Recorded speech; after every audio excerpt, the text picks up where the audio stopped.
momento para poder socializar estas ideas liberadoras fue el momento de la Culico, donde Juliana Pasa prácticamente impostaba la voz con falsetes como el chuta. Han visto que el chuta no tiene una voz clara, entonces ese impostamiento era su voz socializando estas ideas. Tupac Katari, aun cuando tenía mestizos y población de origen negra y africana y logró contactos políticos con estas poblaciones, era muy reacio, digamos, a tratar con los criollos. Incluso tenía un rechazo, digamos, a poder articular con ellos. Y de ahí se surgen como dos interpretaciones. Habría habido el Tupac Amaru que era más político, más amplio, y habría habido un Tupac Katari que hubiese sido más cerrado, más radical. Y de ahí surgen a veces interpretaciones y a veces actitudes políticas erradas, porque algunos valoran al uno y otros al otro. ¿Por qué había esta diferencia? Simplemente por hechos políticos, porque Tupac Amaru era un noble, y los criollos tenían mayor posibilidad de acercarse a ese noble y de aceptarlo incluso como líder, cuestión que no era el caso de Tupac Katari. Si todo el mundo indígena estaba degradado, si incluso el noble era tratado, digamos, con cierta distancia, ¿cómo hubiese sido posible que las élites criollas y el criollo común hubiese podido aceptar, coordinar o ponerse bajo las órdenes de un indio del común que era Tupac Katari? Solamente el término de Katari prácticamente infundía energía. Dentro de lo que vendría a ser nuestra cosmovisión andina es que el término Katari es fuerza, chama, camasa. Entonces, eso es lo que infundía, ese simbolismo. Si bien no ha sido un político como actualmente conocemos los políticos con propuestas falsías o con propuestas demagógicas, él lo que ha hecho es entrelazar las propuestas liberadoras con las propuestas o lo que vendría a ser la parte simbólica religiosa. Es así que empieza a dar fuerza a sus tropas. Esto es importante porque a veces se pone, digamos, a Tupac Katari como símbolo, digamos, de radicalidad absoluta, y no como lo que era, un hombre político que también tuvo la flexibilidad necesaria. Por ejemplo, a pesar de Tupac Katari de tener en cuenta que los criollos estaban contra él, aceptó, digamos, ciertos elementos y los utilizó porque eran importantes para manifestar su predominio y para poder manifestar, digamos, el poder que él necesitaba.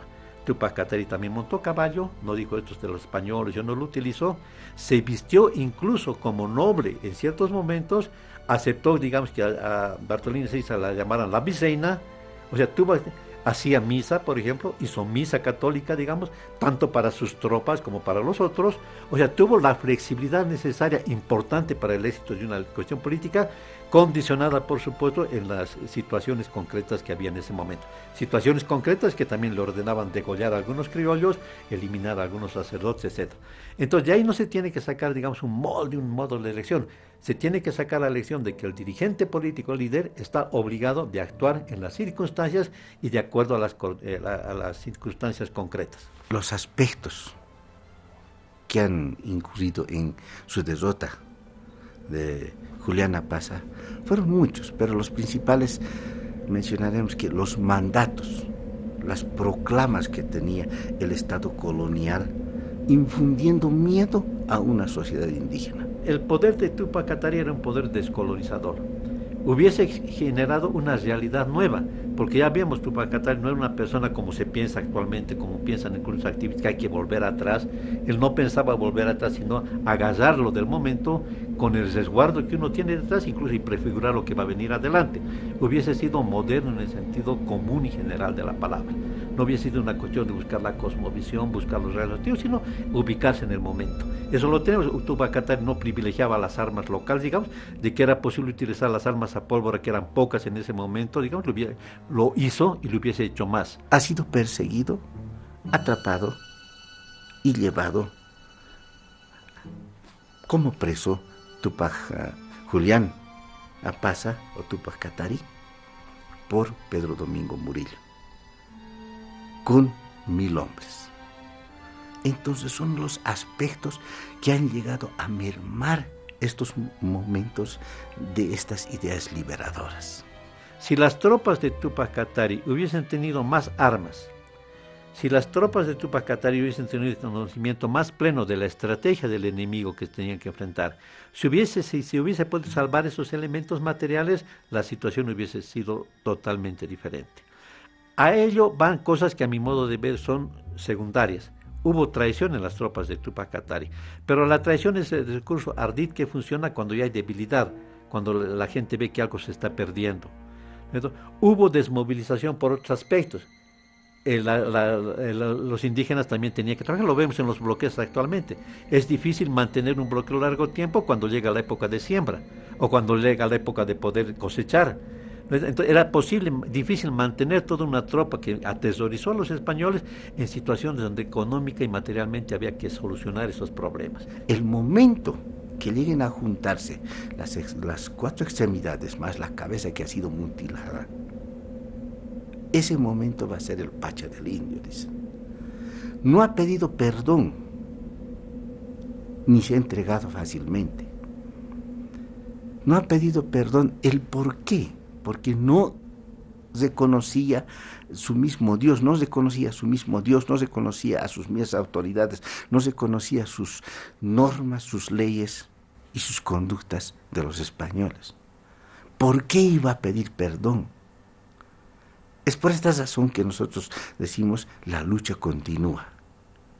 La lucha va a continuar hasta que llegue el pacha del Jaca Collana. Solamente puede haber liberación plena con integridad. Y la integridad es algo que la colonización busca, digamos, pervertir en las personas colonizadas. Y es lo que tenemos actualmente. O sea, en la medida que recuperemos nuestra integridad, contribuimos a tener una plena liberación y a transformar Bolivia. Entonces, esa integridad es uno de los mensajes principales de Tupac Katari. Segundo, que sea lo que sea la cuestión, sea cual que sea, digamos, el desenlace de una lucha, esa lucha persiste. La frase que se le atribuye a Tupac Katari: hoy día ustedes me matan, pero mañana volveré y seré millones. Entonces significa que hay toda una proyección. Esa proyección tiene que adecuarse a épocas diferentes. Estamos viviendo épocas diferentes. Ahora la discriminación racial ya no es como era antes. Ahora el indígena tiene posibilidades múltiples de acceso a la educación, al control, a la utilización de los recursos contemporáneos. Se están dando modelos políticos diferentes. El indígena está jugando roles importantes, digamos, en esferas políticas. Nuestro presidente es de origen indígena, por ejemplo. Se dan cosas impensadas antes, pero se ve también que hay mucho por culminar, mucho por concluir. Y agarrar el mensaje de Tupac Katari, no solamente en cuanto a una inteligencia política, una radicalidad guerrera, sino también en cuanto a una integridad moral, es algo que nos va a ayudar a todos a culminar lo que se quería, la liberación plena de este país.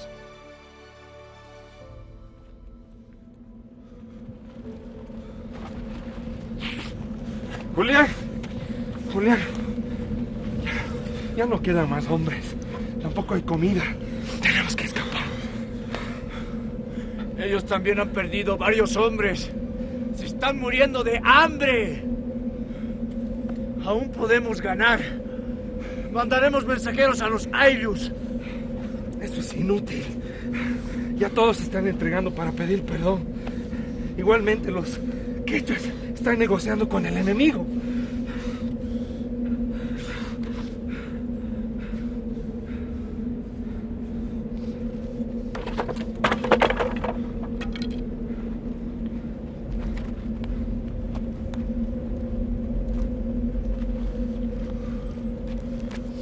Solo me han dejado.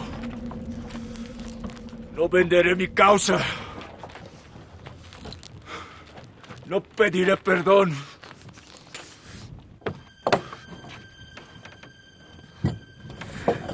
Bartolina. Bartolina. ¿Dónde te han llevado?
Para la segunda mitad del siglo XVIII, la vida colonial en la Intendencia de La Paz se basaba en el lucro minero y agrario, la explotación india a través de la mita y el pago de impuestos que hacen los indios.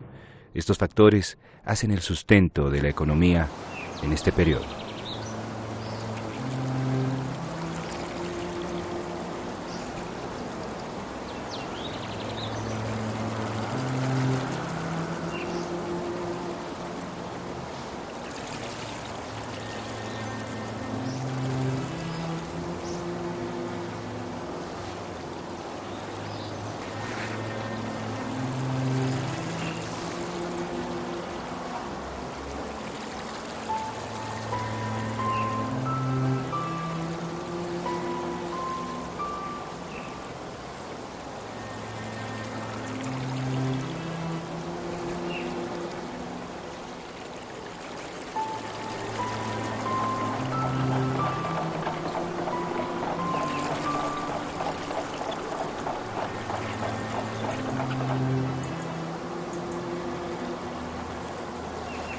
Todas nuestras amistades creen que estás en Lima.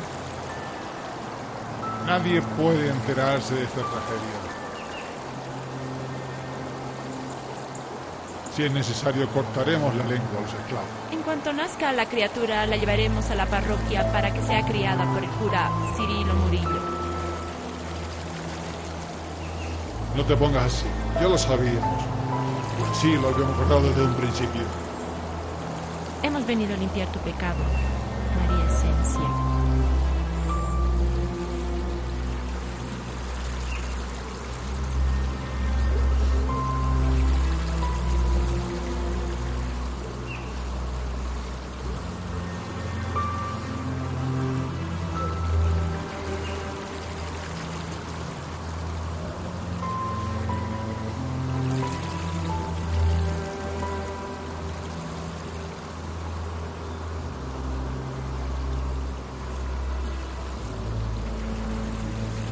Inquisibi padecía un fenómeno, la aparición de niños sin progenitores, niños que vivían solo con las madres o bajo el auspicio de la parroquia del pueblo. La joven María Esencia Carrasco había roto las buenas costumbres de la alta sociedad y llevaba en su vientre el fruto de un amor frustrado.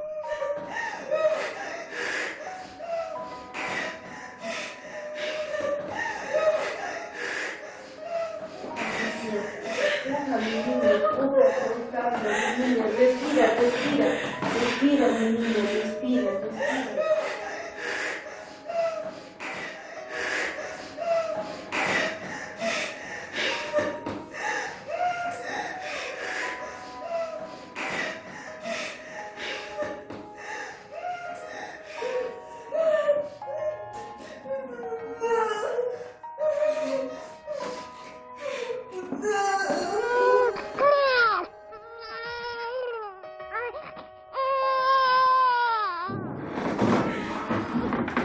Es un varón.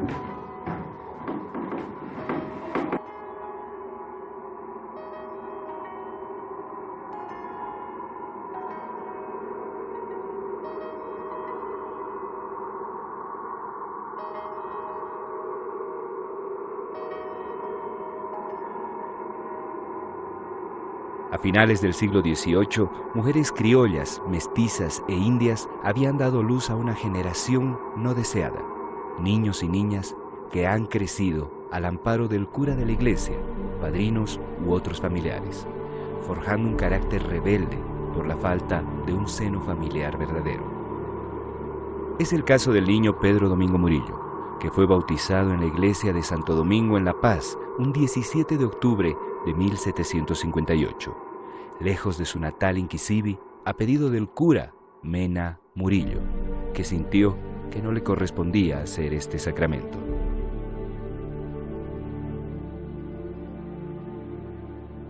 ¿Por qué son tan flojos? ¿Dónde está el Pedro? Repito, ¿dónde está el Pedrito?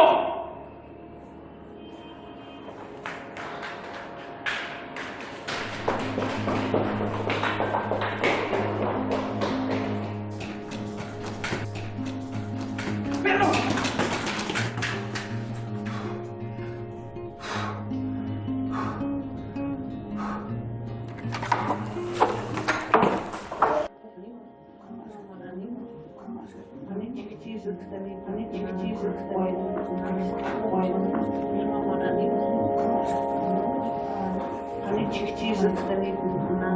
Bueno, pues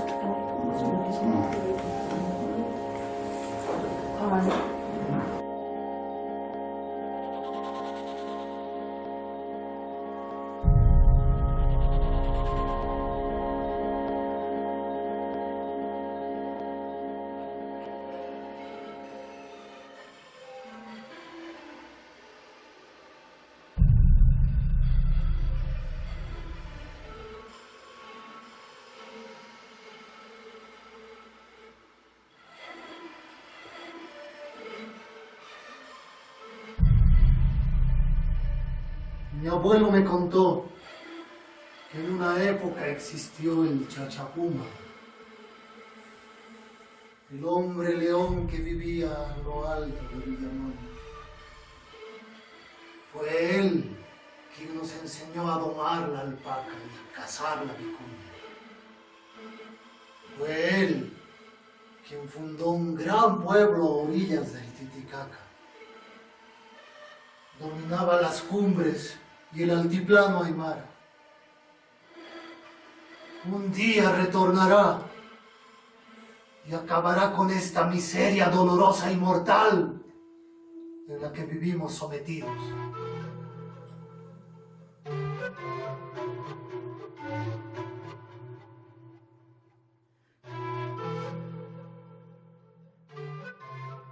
Pedrito era muy travieso e inquieto. Necesitaba una mano férrea para dominar su rebeldía.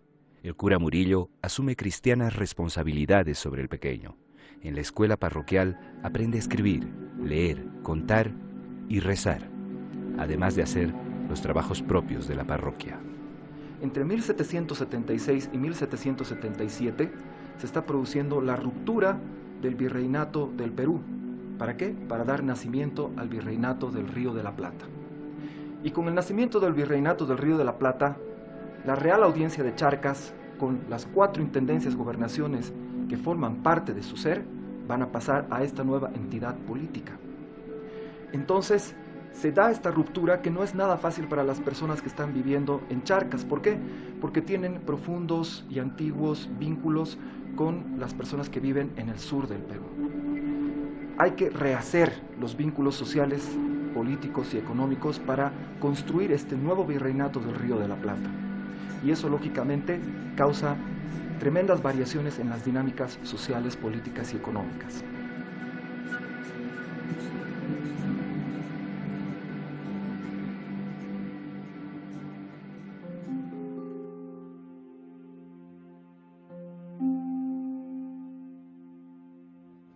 En este tiempo, las colonias han hecho riqueza, han extendido sus tierras, hemos mandado oro y plata a raudales a España.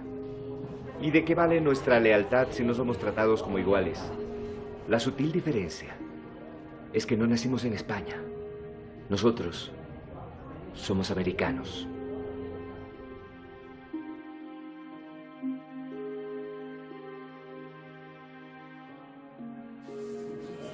¿Qué te pasa, Pedro?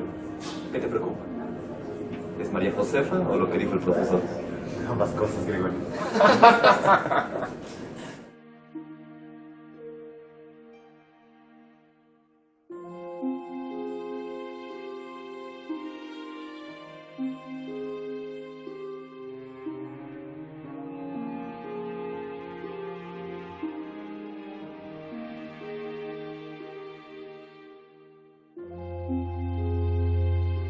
Por el Seminario de La Paz pasaron todas las generaciones de hombres paceños que actuaron en las jornadas de la independencia y la guerra de los 16 años.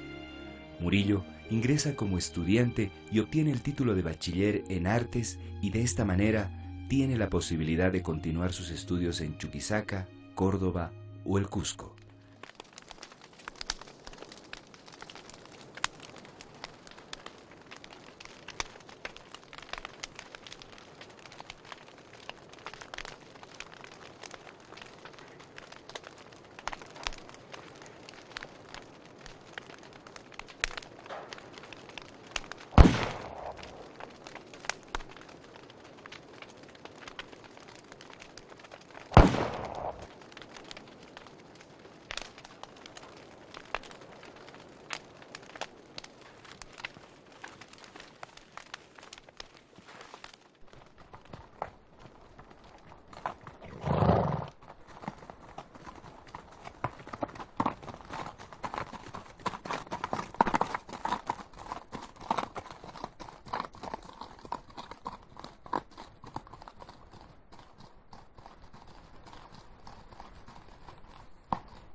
Al parecer ya nadie nos sigue.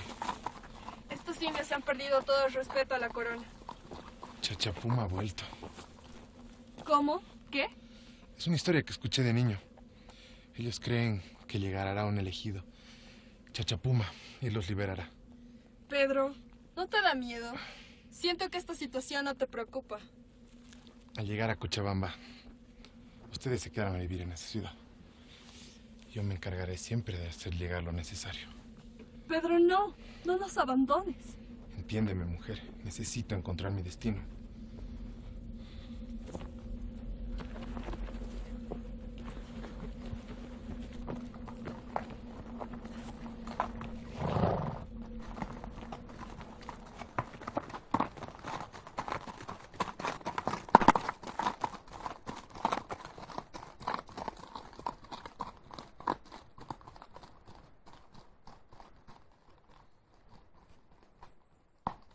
A fines del siglo XVIII tenemos un fenómeno muy extendido de rebeliones indígenas que se producen dentro del territorio de Charcas, dentro también del sur del actual Perú, lo que podemos entender como el Alto Perú.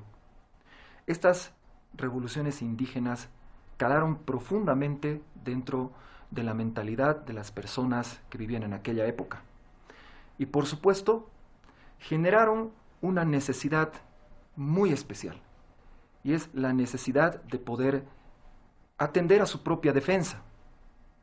¿Por qué? Porque era claro que desde que se había separado el virreinato del Río de la Plata, el territorio del virreinato del Río de la Plata, del territorio del virreinato del Perú, las ciudades y los territorios de Charcas habían quedado expuestos a los resultados de las rebeliones indígenas.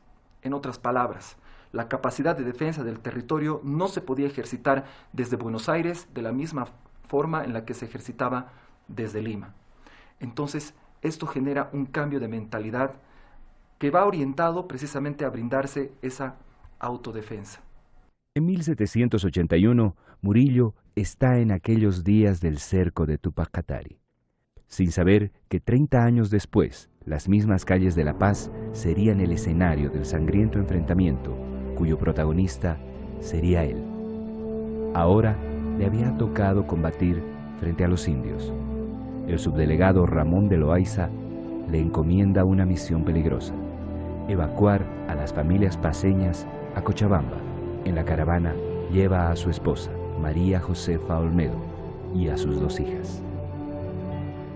Aparte de esto, durante la última parte del siglo XVIII, el Imperio Español está viviendo una tremenda crisis que inclusive va a llegar a tener repercusiones en la sucesión, especialmente en el momento en el que Fernando VII toma la monarquía en España. Estos tremendos problemas que se dan dentro del propio Estado español repercuten también en América.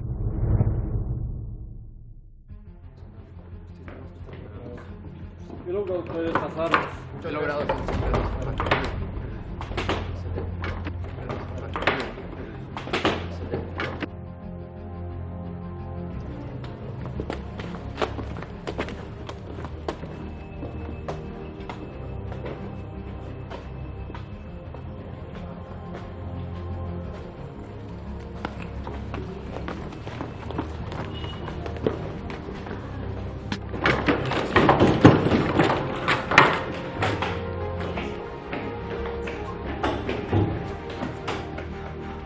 Malas noticias desde el Cuzco.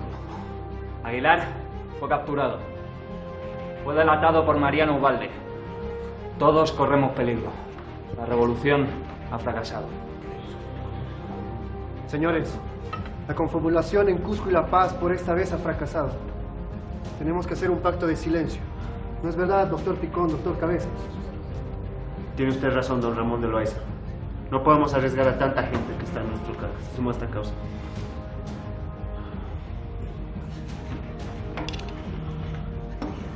Señores, abandonemos este recinto sin dejar huella de nuestro paso, pero no dejemos abandonado el sentimiento de libertad.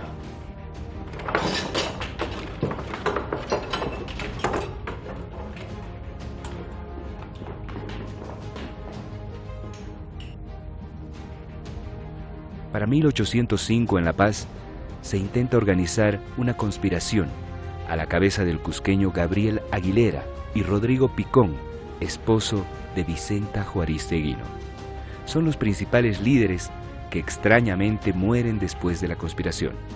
En segunda fila se encuentran Catacora, Indaburo, Sagárnaga, Faustino Cabezas y Murillo, hombres claves en 1809. Este primer intento de realizar alzamientos coordinados entre La Paz, Cusco y Arequipa fracasa. El principal conspirador, Aguilera, es delatado. Este movimiento ya tenía un sentido autonomista y buscaba construir una república independiente con libertad de comercio y rehabilitación de la raza india. Como si fuera poco, estamos viviendo también la última etapa del enfrentamiento de dos grandes potencias, las dos grandes potencias de fines del siglo XVIII, que son Inglaterra por una parte y Francia por otra. Una primera gran victoria que tiene Inglaterra sobre Francia es el hecho de que contribuye a la caída precisamente del reinado de Luis XVI y a la destrucción de la monarquía. Pero con la destrucción de la monarquía viene un problema más grande, y ese problema más grande se llama Napoleón Bonaparte.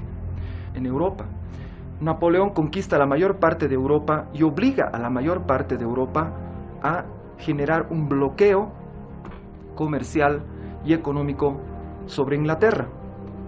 ¿Qué es lo que ocasiona esto? Obviamente que Inglaterra vea reducidas sus posibilidades económicas y comerciales.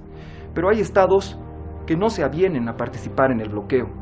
Y uno de esos estados es un aliado tradicional de Inglaterra, que es el Reino de Portugal. El Reino de Portugal sigue abriendo sus puertas económicas, comerciales, sigue abriendo sus puertos a Inglaterra, lo cual le permite un respiro a Inglaterra. Napoleón Bonaparte, por supuesto, no va a permitir que esto se constituya en un problema, y entonces solicita permiso para que tropas francesas pasen por territorio español y puedan invadir Portugal. Por supuesto, la monarquía española se niega a este evento. Entonces Napoleón Bonaparte simplemente invade España para poder llegar a Portugal. La monarquía portuguesa logra escapar a tiempo a territorio americano y se instala en Río de Janeiro. Pero la monarquía española inmediatamente se ve presa, se ve rehén del ejército francés. Mi abuelo me contó que en una época existió el Chachapuma, el hombre león que vivía a lo alto de Villanueva. Fue él quien nos enseñó a domar la alpaca y a cazar la vicuña. Fue él quien fundó un gran pueblo a orillas del Titicaca. Dominaba las cumbres y el altiplano Aymara. Un día retornará y acabará con esta miseria dolorosa y mortal en la que vivimos sometidos.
Los pasquines aparecen a principios de 1780 por los vecindarios de La Paz, Chuquisaca y Cochabamba.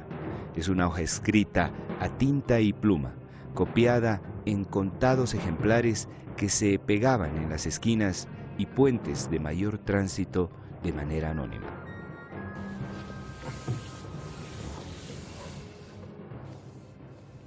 Oye, dime. ¿Te atreves a ir a la casa del gobernador? Claro que sí, vamos. Vamos.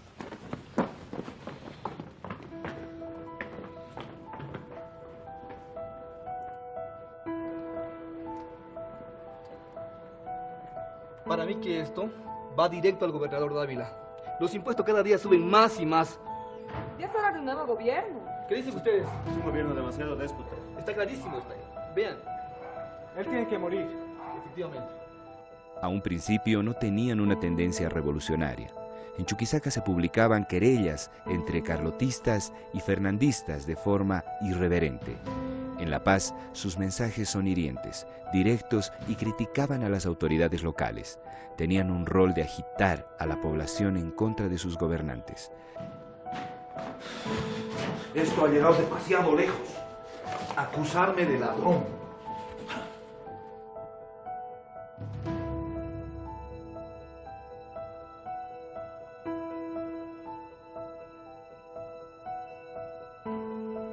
No me importan tus acusaciones. Es saber quién o quiénes son los autores. Bueno, me han llegado rumores que se reúnen en la casa de un Chaya Tejeta por las noches algunas logias. Aparentemente se está armando una conspiración. Hay muchos bandos en este momento, muchos bandos. Está el bando de los que apoyan a Fernando VII. Está el bando de los que apoyan a los franceses, que ya en este periodo están liderados por José Bonaparte, que es hermano de Napoleón Bonaparte.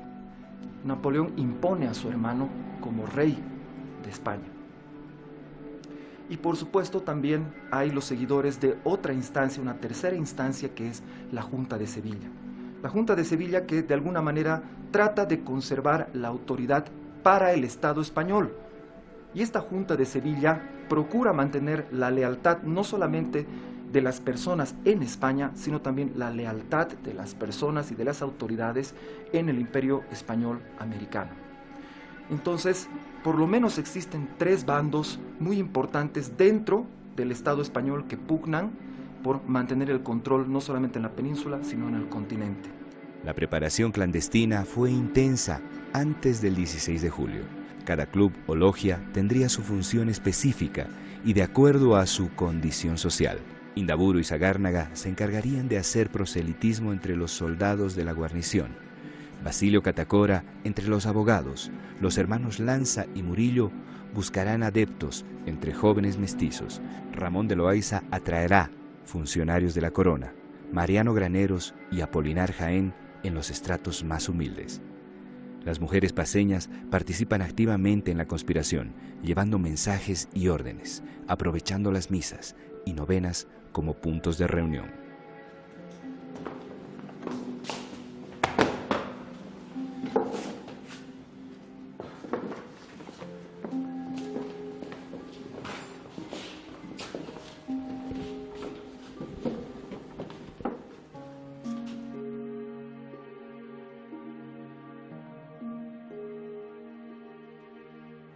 Señores, bienvenidos a esta humilde casa.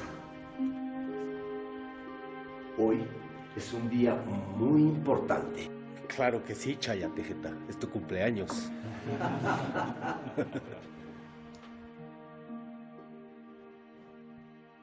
Debemos definir el futuro cambio de este gobierno. Ya son varias ocasiones que hemos suspendido el cambio de gobierno. Iba a ser el 20 de febrero, día del carnaval. También postergamos la fecha del jueves de Semana Santa. Dentro de 2 días es San Juan. No, señores. Las condiciones para la noche de San Juan no están dadas. Los hechos en La Plata han alertado a las autoridades.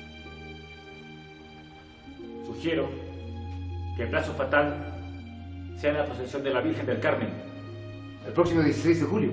Sí, el 16 de julio. De acuerdo. Parece. Que se hagamos una procesión.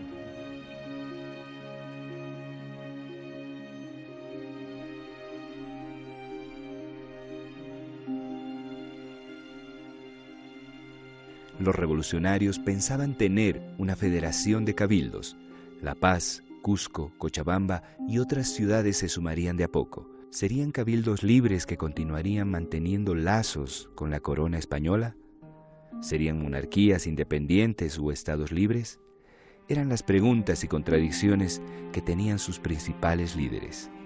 Una cosa que es importante comprender de la revolución del 16 de julio es que tiene marcadas diferencias con la revolución precedente de 25 de mayo de 1809 que sucede en Chuquisaca. Mientras en Chuquisaca existe un fuerte núcleo de personas que han sido formadas en la Universidad de San Francisco Javier, lo que sucede en La Paz es que existe el influjo de las ideas que se han generado dentro de la universidad, especialmente ideas generadas por la Academia Carolina, pero la constitución del cuerpo revolucionario, es decir, los revolucionarios en sí mismos, no tienen todos esa formación académica. Lo que tenemos son personas de distintos orígenes. Tenemos españoles en la revolución, tenemos indígenas que están también dentro de la revolución, pero sobre todo tenemos gente mestiza. Inclusive tenemos más gente mestiza que gente criolla. Y eso le da obviamente un cariz bien particular. ¿Por qué? Porque no es una revolución que está impregnada absolutamente de los ideales o de las ideas enciclopédicas que están siendo desarrolladas por la Academia Carolina. Son personas que tienen necesidades muy específicas que hacen a su comportamiento económico, a su comportamiento social y obviamente también a sus necesidades y a sus aspiraciones políticas.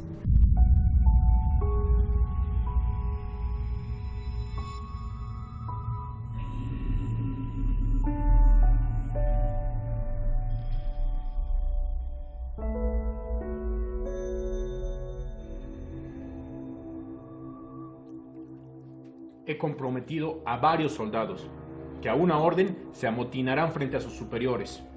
Todas las entradas están vigiladas, desde el barrio de los Indios hasta la garita de Lima y Potosí. Después del cambio de guardia, va a asumir el puesto. Lo tengo identificado. Es el centinela más flojo. No me costará nada reducirlo. Entonces, en tropel, entran al cuartel de veteranos para tomar las armas. No olvides llevar la coraza de cuero. Bueno, Indaburo, Melchor, Graneros ya tienen sus tareas. A la señal de arrebato de las campanas, todos salimos.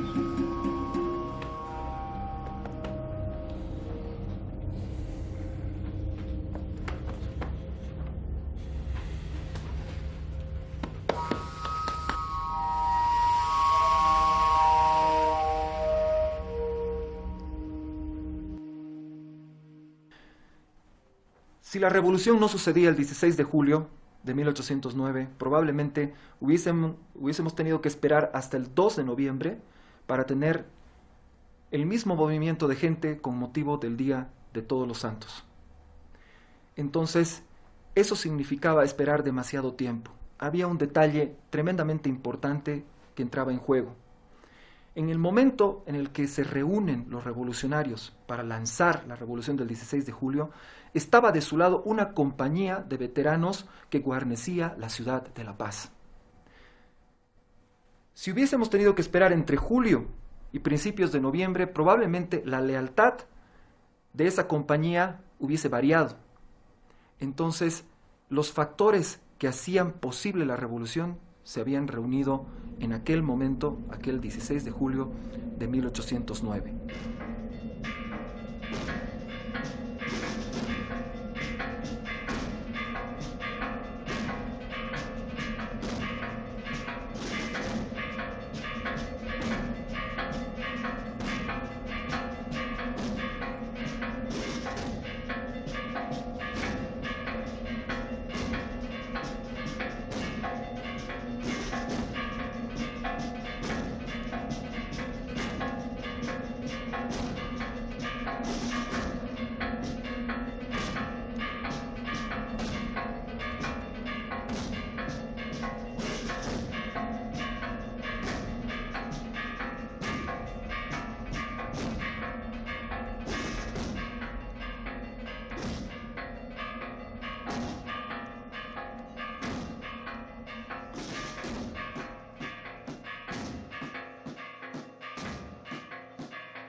La ceremonia de la procesión de la Virgen del Carmen, como todos los años, se realiza la tarde del 16 de julio. Inicialmente el paseo religioso es en el templo de Santa Teresa. Prosiguió por la calle del Seminario, la Plaza de Armas, Santo Domingo, hasta las cuestas de las Concebidas y la calle del Comercio. Acudieron hermandades, cofradías, gremios, congregaciones religiosas y el pueblo en todos sus estamentos.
El día 16 de julio se produce la revolución. Con apoyo de la compañía de veteranos que guarnecía la ciudad de La Paz, se toma prisionero al intendente gobernador de La Paz. Charcas en aquella época estaba dividida en 4 intendencias gobernaciones. La Intendencia Gobernación de La Paz, la Intendencia Gobernación de Potosí, la Intendencia Gobernación de Chuquisaca y la Intendencia Gobernación de Santa Cruz. El intendente gobernador era el que gobernaba toda la intendencia, todo el territorio de la Intendencia Gobernación. Por lo tanto, el hecho de haber sido tomado por los revolucionarios representaba que toda la Intendencia Gobernación había caído en poder de los revolucionarios el 16 de julio. El intendente gobernador, cuyo nombre era Tadeo Dávila, entonces queda prisionero de los revolucionarios. Es una revolución preparada con mucho tino y con mucho dominio de la situación. Bueno, Indaburo, Melchor, Graneros, ya tienen sus tareas. A la señal de arrebato de las campanas, todos salimos.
Vicenta Juaristeguino organiza junto a Úrsula Goizueta y Simona Manzaneda una fábrica de municiones en una casa quinta por las cercanías de Santa Bárbara y nombra a Simona jefa de armas. La aristocracia y la chola paceña, juntas alrededor de la pólvora y el plomo, rompieron los prejuicios sociales de la época.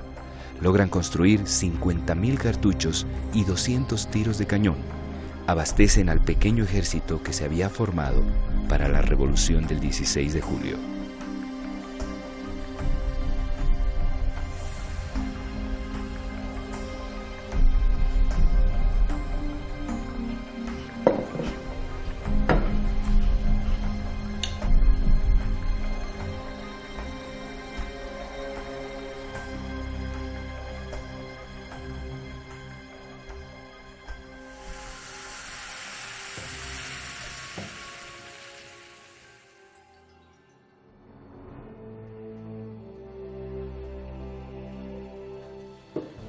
Simona, ¿cuántos cartuchos se han producido?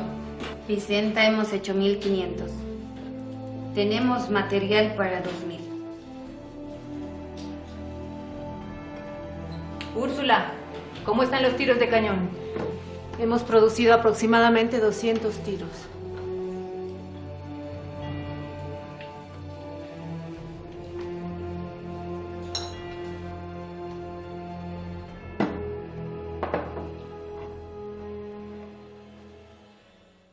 El 17 de julio es de intensa actividad.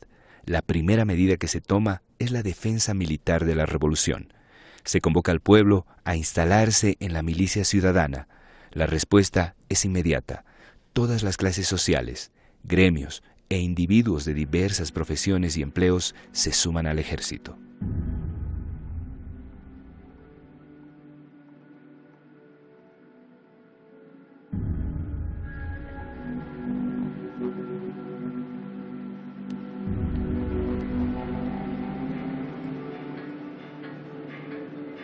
Las campanas no dejan de tocar.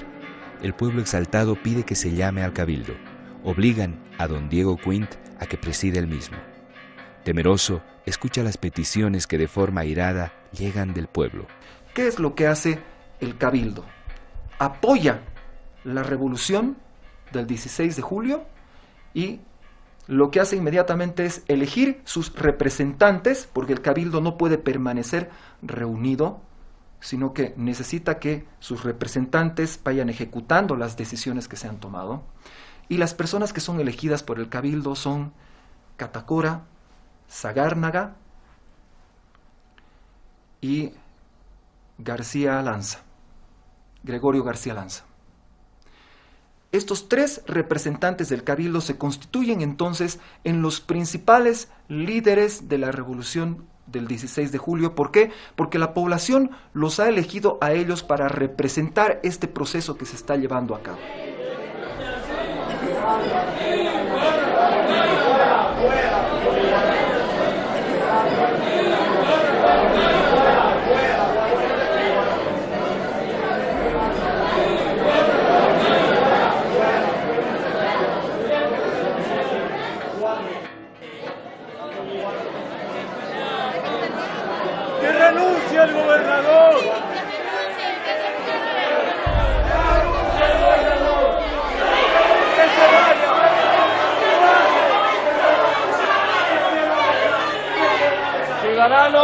Compatriotas, silencio.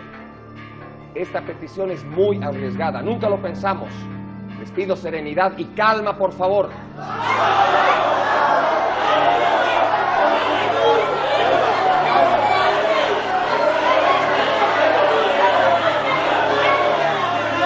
Les pido, por favor, serenidad y calma.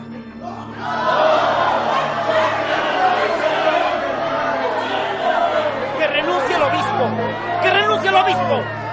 ¡Sí! ¡Que renuncie el obispo!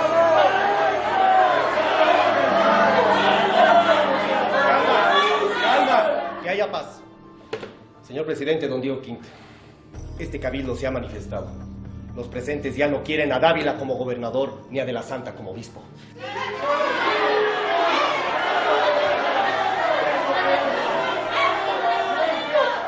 Es por su prepotencia y por los abusos cometidos por ambas autoridades. La voz del cabildo es la voz de Dios. Redactaremos inmediatamente sus renuncias. ¡Sí!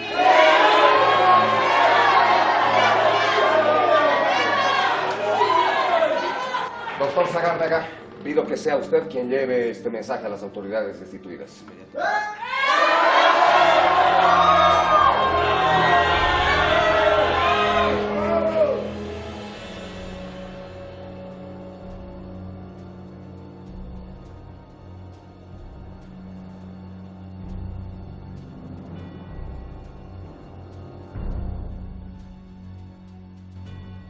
Al echar al obispo y al gobernador, el pueblo paceño desconoce a los dos poderes fundamentales del dominio colonial, el poder religioso y el poder monárquico. Estas dos medidas definen la naturaleza de la revolución y su propósito autonomista. La ruptura con España es clara y rotunda.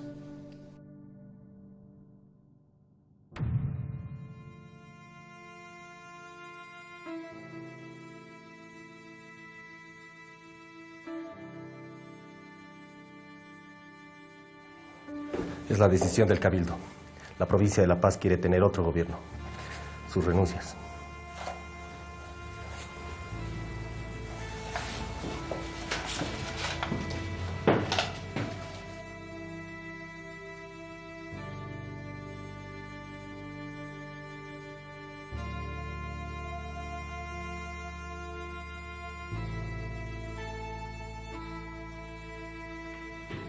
Calma.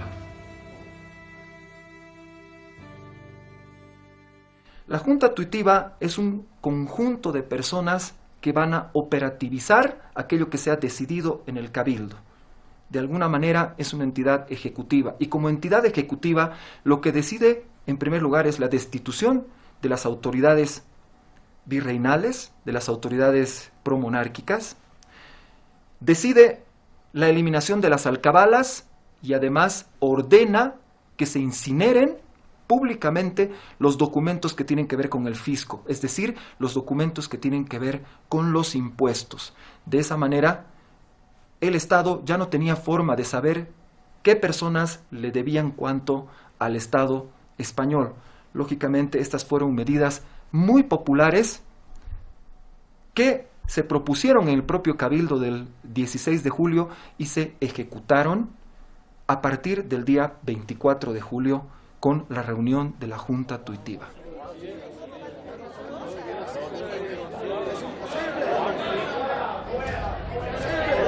¡Que se abra el tesoro! ¡Que se confisquen los dineros públicos!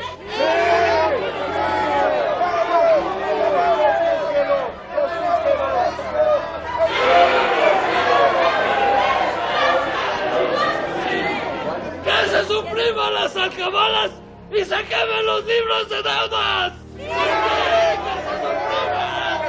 ¡Que se quemen!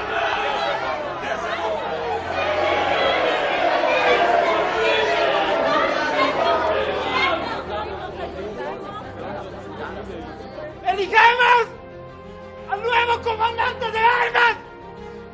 ¡Y sustituyamos al gobernador Dávila! ¡Sí!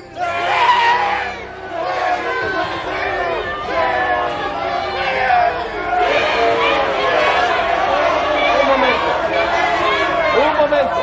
¿Y a quién debemos elegir? ¡Al papelista Murillo! ¡A Murillo!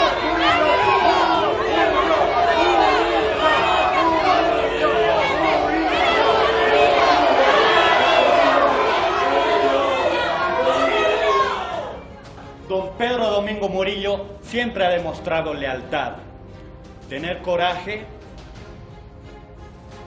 y ser un leal patriota. Señor presidente, propongo oficialmente que sea nuestro encargado de armas.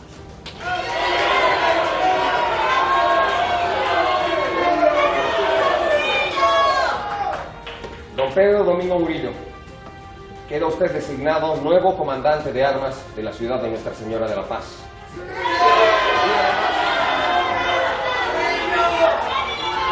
Y además es usted ascendido al grado de coronel.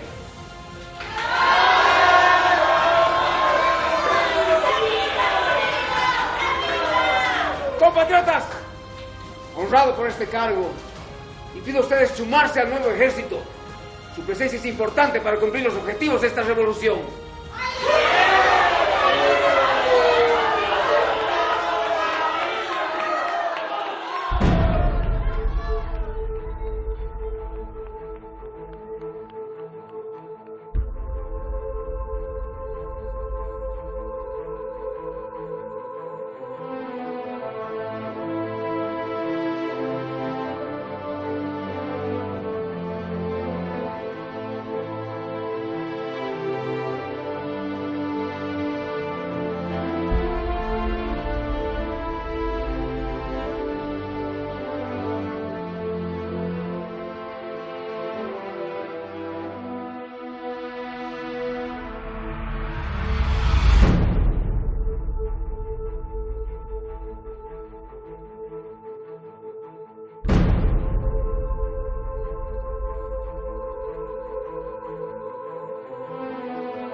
Un aspecto tremendamente importante.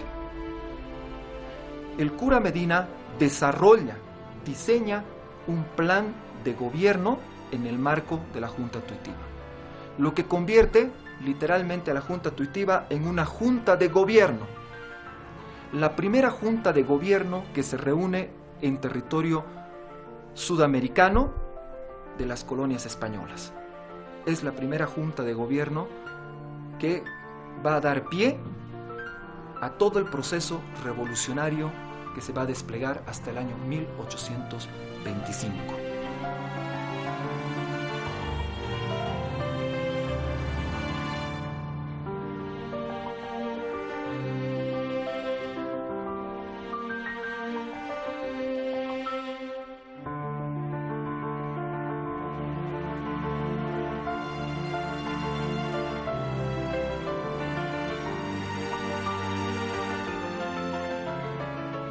El 21 de julio es depuesto su presidente, Diego Quint. El 24, el poder sería asumido por los revolucionarios con el nombre de la Junta Tuitiva. Lanza, Catacora y Sagárnaga son los representantes. El objetivo, asumir el poder total. La revolución completa su ciclo el 27 de julio de 1809. Se lanza la proclama de la Junta Tuitiva. La revolución quiere eliminar todo rastro de poder monárquico que todavía tenía en el cabildo a la cabeza de Diego Quint.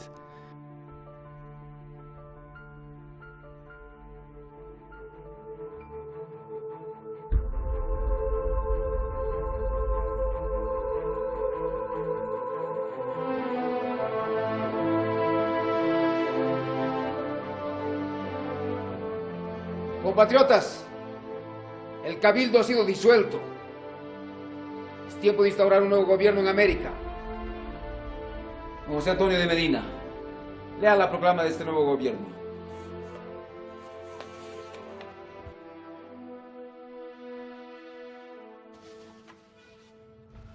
Junta Tuitiva de Nuestra Señora de la Paz.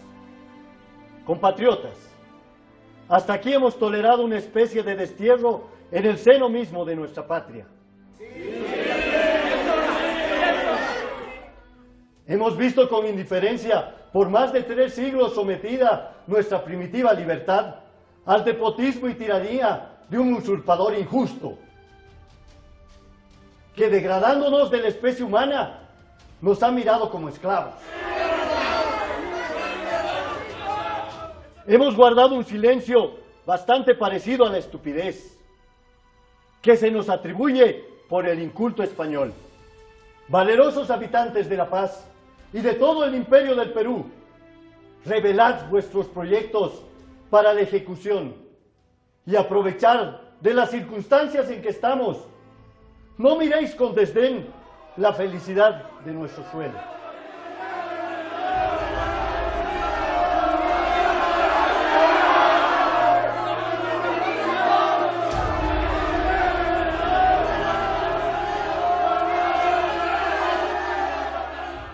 La proclama es directa, subyugante, denota una poderosa capacidad de síntesis.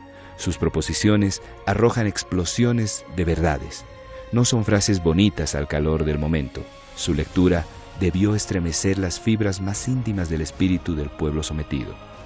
El cura José Antonio Medina, una de las figuras de la revolución, es el autor de la proclama.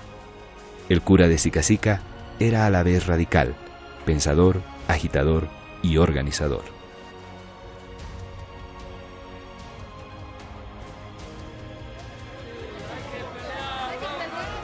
¡Que renuncie el gobernador!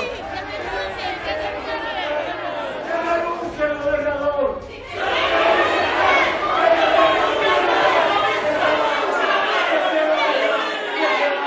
Hermanos, compatriotas, silencio. Esta petición es muy arriesgada, nunca lo pensamos. Les pido serenidad y calma, por favor.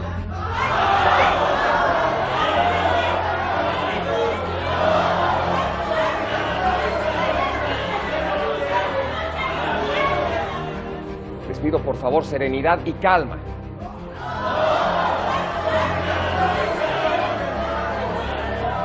¡Que renuncie el obispo! ¡Que renuncie el obispo!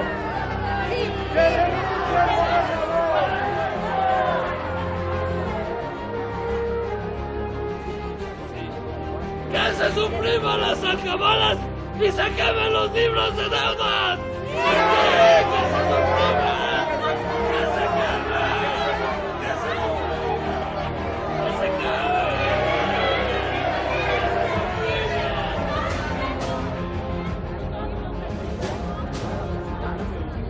¡Elijamos al nuevo comandante de armas y sustituyamos al gobernador Dávila!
Diego Quint sale de su destierro en Sorata, se une a Goyeneche en el Cusco, informa de la situación de la paz, detalla las debilidades del ejército revolucionario. Esto hace que Manuel de Goyeneche marche tranquilo y seguro a la paz. Es evidente que la revolución queda aislada, queda confinada al territorio paceño. La estrategia cambia. Ya no se trata de expandir la revolución, sino de resistir. Ya no se trata de lanzarse al ataque, sino de esperar.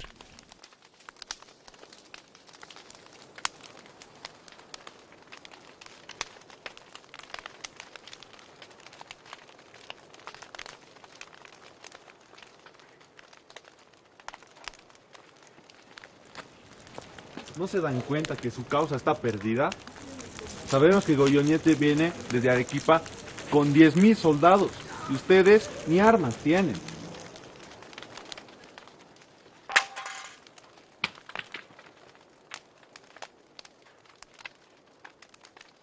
Llega la noticia de que Goyeneche en el Virreinato del Perú está preparando una incursión sobre la ciudad de La Paz para internarse dentro del Virreinato del Río de la Plata. Es por eso que la Junta Tuitiva se disuelve el 30 de septiembre de 1809. Goyeneche está reuniendo un muy poderoso ejército del otro lado de la frontera. Y aquí es muy importante destacar el hecho de que Virreinato del Río de la Plata y Virreinato del Perú operan como entidades autónomas y prácticamente independientes, al margen de pertenecer a un solo imperio, que es el imperio colonial español. El hecho de que estén viniendo tropas del Perú e ingresen al Virreinato del Río de la Plata, a Charcas, que pertenece a ese virreinato, se constituye en una transgresión mayor al orden institucional que impera en aquella época dentro del continente sudamericano. Y esta transgresión institucional solamente es posible por el hecho de que el reino de España, el territorio peninsular español, están en crisis.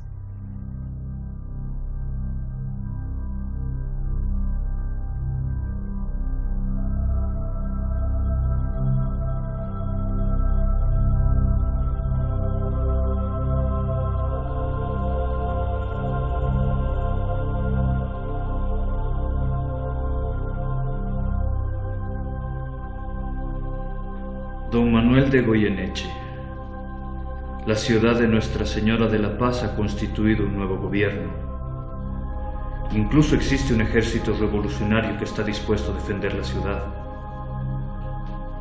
La intención de esta Junta de Independencia es que se esparza por el resto de las ciudades en nombre de Fernando VII y en contra de los seguidores de Carlota. Bien usted podría ser el nuevo virrey de estas tierras libertadas y guiar un nuevo destino. Así como muchos se han sumado a la causa. Don Pedro Domingo Murillo.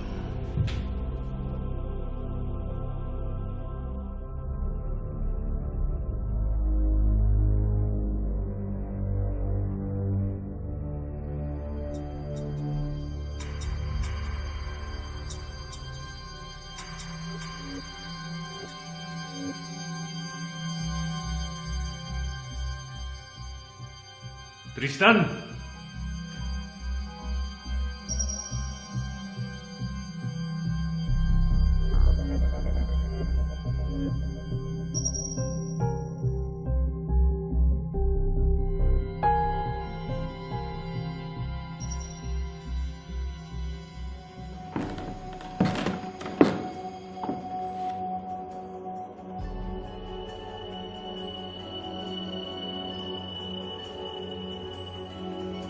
Miro la osadía de los revoltosos.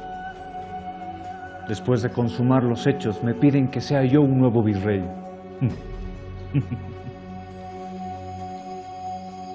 ¿Qué nos podría deparar el futuro, querido Tristán?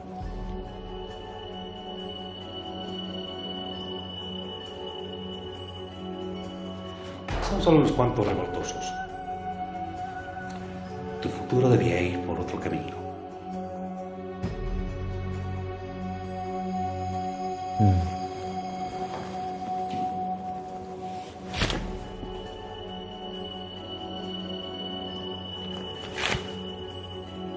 Envío un emisario. Ubica al más indeciso de todos los revoltosos. Diles que un tal Pedro Domingo Murillo quiere entregar la ciudad. A ver cómo lo toman los revoltosos. Ya sé quién es el hombre. Indamuro es el más indeciso.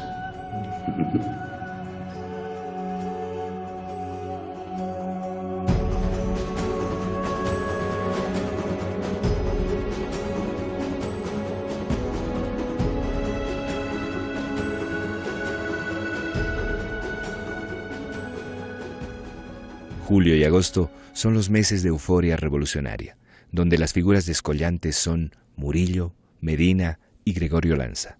Septiembre es el mes de las vacilaciones, de las disputas internas, de las deslealtades.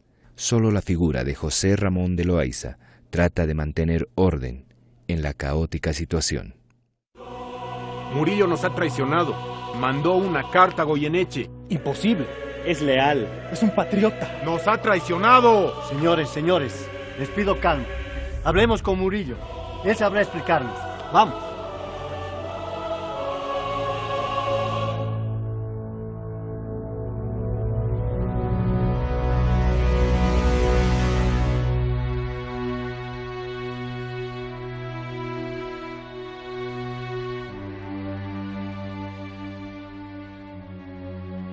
El acercamiento de las tropas de Goyeneche produce disgregación entre los revolucionarios. Se dieron cuenta que su estrategia política no tenía un brazo militar sólido que acompañe este proceso. El soldado realista se acerca militarmente a la paz, a destruir la revolución. Pedro, traicionaste la revolución. Informaste sobre nuestra situación y ofreciste rendirte ante Goyeneche. Esa es una vil mentira. Escribí sobre la situación del nuevo... Calma. El nuevo gobierno, la posibilidad de que Goyeneche se uniera a nuestra causa.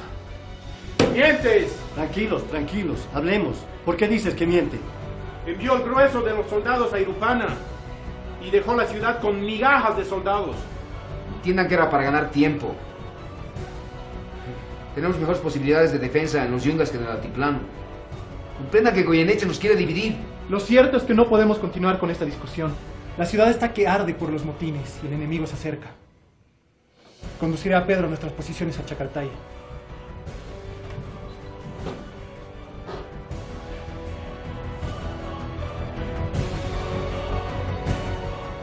El ejército revolucionario está prácticamente desarmado. Apenas llegan a 980 soldados. Los fusiles son inútiles. Tienen pocos cañones que no los han probado todavía. No tienen oficiales. Se comandan ellos mismos, es decir, improvisados. Y lo peor es que cada día hay deserciones. Murillo presenta un informe al Cabildo del 11 de agosto refiriéndose a la requisa de armamento que hizo. Apenas se encuentran 50 escopetas, 50 pares de pistolas, 14 sables, 14 espadas y 20 trabucos. Se cree que el vecindario ocultó las demás armas.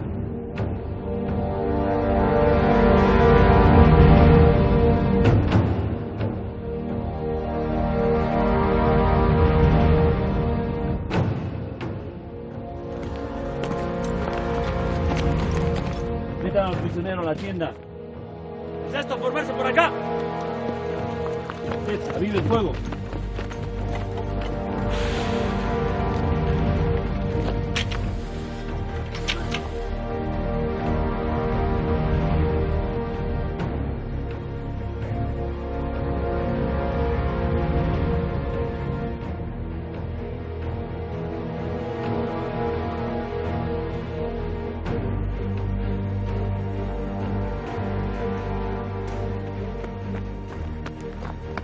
Mensajero, reporte. ¿Cuántos son los enemigos y a qué distancia están? Están a un día de distancia. Pasan los 5000 y están comandados por Pío Tristán. ¿Pío Tristán? Bien, soldados. Nos retiramos todos a Irupana. Vamos a reforzar las tropas de lanza. Nos vamos todos, carguen todo lo que se pueda. Vamos también con el prisionero. Pero esto no puede ser. Goyeneche ha preparado un ejército de 3.000 veteranos que se han reunido en el Perú, entre Cusco y Puno. 3.000 veteranos que se van a reunir con 2.000 hombres más reclutados en 4 compañías entre las ciudades de Arequipa y de Potosí. Goyeneche está preparando un ejército de cerca de 5.000 hombres para aplastar la revolución del 16 de julio de 1809. Cuando pensamos en un ejército de 5.000 hombres en la actualidad, no nos imaginamos que sea demasiado, que sea mucho.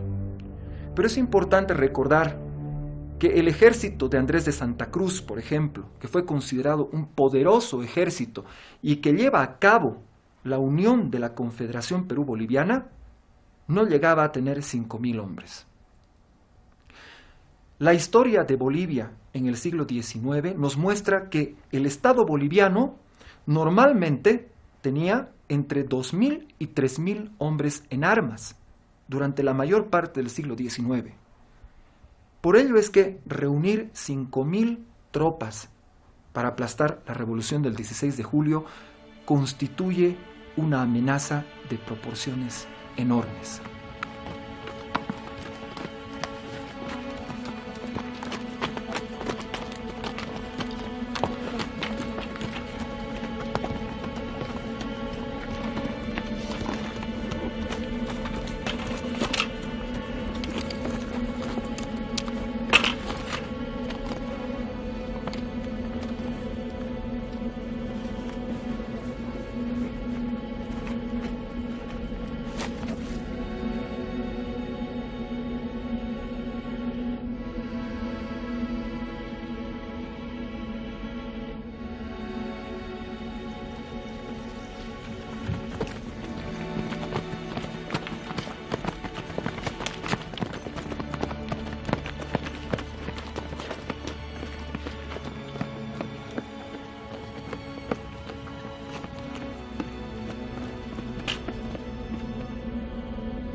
Papá.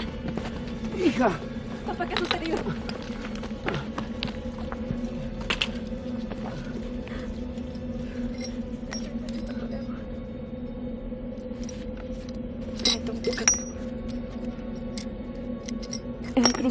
En el cruce de la cumbre tengo 2 caballos, papá.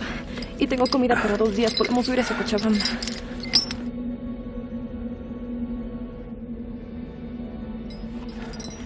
De nada sirve que huya, hija. Tengo que enfrentarme a mi destino. No te abandonaré, papá.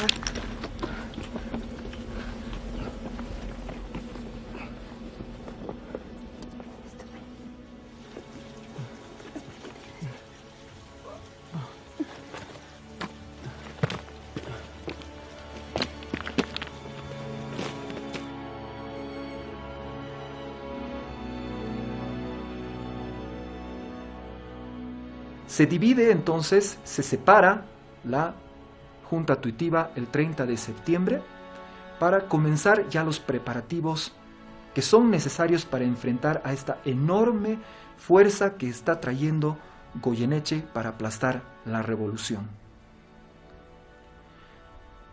El pequeño ejército que se ha reunido con las fuerzas de la paz y de sus alrededores busca una posición estratégica clave para poder defenderse. Y esa posición es las alturas de Chacaltaya. El 24 de octubre de 1809 se produce la batalla de Chacaltaya, en la que esta pequeña fuerza que ha sido organizada por los revolucionarios de julio de 1809 se enfrenta con las tropas españolas, comenzando de esta manera, con esta primera batalla, la guerra de independencia que va a dar origen a Bolivia.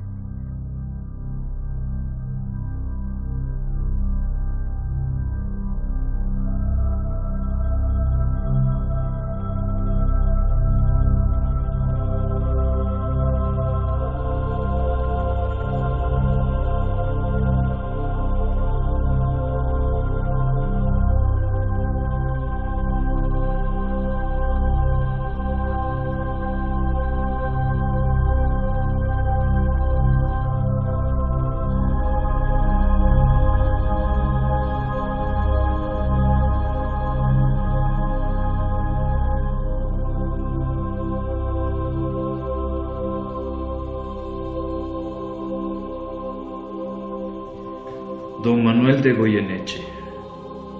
La ciudad de Nuestra Señora de la Paz ha constituido un nuevo gobierno. Incluso existe un ejército revolucionario que está dispuesto a defender la ciudad. La intención de esta Junta de Independencia es que se esparza por el resto de las ciudades en nombre de Fernando VII y en contra de los seguidores de Carlota. Bien, usted podría ser el nuevo virrey de estas tierras libertadas y guiar un nuevo destino. Así como muchos se han sumado a la causa. Don Pedro Domingo Muriño.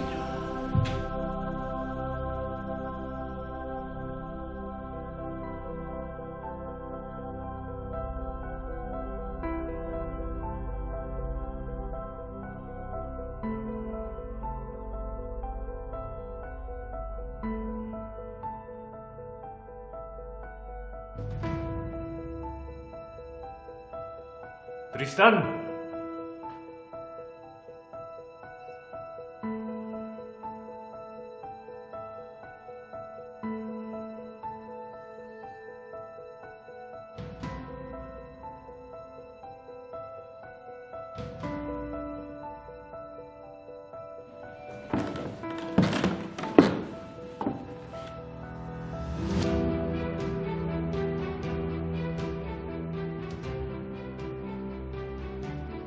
Mira la osadía de los revoltosos. Después de consumar los hechos, me piden que sea yo un nuevo virrey.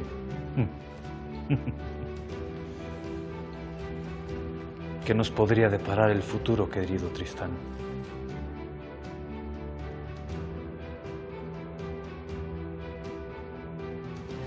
Son solo unos cuantos revoltosos. Tu futuro debía ir por otro camino.